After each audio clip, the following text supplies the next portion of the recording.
punya regulator menesis, Pak, selang bocor, sekarang yang namanya gas pasti kayak gini di rumah. Bapak panik lihat habis sebesar ini. Bapak takut lihat habis sebesar ini. Bapak siram pakai air 1 bakon nggak akan mati, Pak, selama regulator terpasang. Ditiup, ini bukan ulang tahun, Pak. Cara matiin kompor kebakaran tinggal dicabut regulatornya. Cuman kan kalau si ibu boro-boro ingat regulator, dalam kondisi api besar di rumah yang namanya panik, Pak, luar biasa. Kemarin 80. Enggak, 1 Pak. Kenapa bisa nyamber? Bapak di rumah nggak pasang pengaman gas. Nggak pasang alat yang namanya ventilator otomatis. Mang, cara masangnya gimana? Nah, ini cara masang, Pak.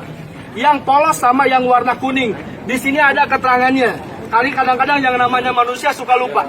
Yang polos Bapak masukkan dulu ke selang, yang kuning di luar. Tinggal dorong pakai tangan, baru kita dorong pakai regulator. Sekalian Bapak pasang regulator di rumah, dorong sampai mentok.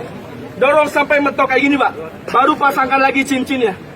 Alat yang kedua, Mang, kalau misalkan saya punya regulator sampai 3 sampai 4, padahal kompor cuma 1. Karena tiap isulan jengkel, Pak, regulator kayak gini. Bapak punya regulator kayak gini, simpen di gudang, beli regulator baru. Karena regulator ini nggak ada spare partnya, Pak. Ya, regulator Bapak menesis, masukkan alat yang kedua. Mang, cara masangnya gimana? Ini Pak, lihat, Pak. Ini yang rata, ini yang bergaris. Ya, ini bergaris, Pak. Sebelahnya rata. Ini rata, ini bergaris. Ya, yang ratanya di dalam, yang ada garisnya di luar. Yang garisnya di luar, masuk dia punya regulator, tinggal pres kena tabungnya. Alatnya masuk sendiri.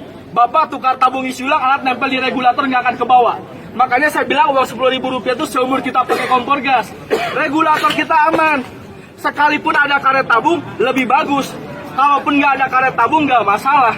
Ya, cuman kalau ada karet tabung, jangan sengaja dilepas. Karena ini pengamanan pertama dari Pertamina. Ada bocor pada selang, gasnya nggak keluar.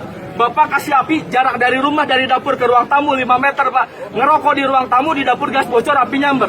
Ini jarak 1 jengkal, 2 jengkal, nggak usah takut nyamber. Tapi bukan berarti mampet. Kalau misalkan digabung lagi selang ke pipa kompor, alat ini nggak bekerja. Karena sifatnya alat otomatis, Pak. Ada bocor pada selang, ada bocor pada regulator, nggak usah takut kebakaran. Mau bocor di mana? Dekat kompor bocor, jarak 1 jengkal, 2 jengkal, nggak usah takut kebakaran. Ini yang hebat, Pak. Bukan berarti gasnya tersumbat. Alat ini menutup aliran gas secara otomatis. Berarti kalau misalkan ada bocor, gasnya langsung berhenti. Tapi jangan khawatir, Pak. Kalau misalkan nggak ada kebocoran pada selang, kita gabung lagi selang ke pipa kompor. Mang, kalau misalkan bocornya dekat tabung gimana? Mang, kalau misalkan bocornya dekat tabung gimana? Dekat regulator. Nggak usah takut, Pak. Ya, sekalipun api lagi nyala, bocor 1 jengkal, 2 jengkal dekat tabung, nggak usah takut meledak. Alat ini nutup dari sini secara otomatis. Kelihatan alatnya, Pak? Ya, ini alatnya, Pak.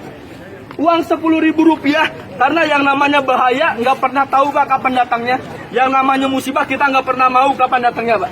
Uang kecil Rp10.000 untuk menghindari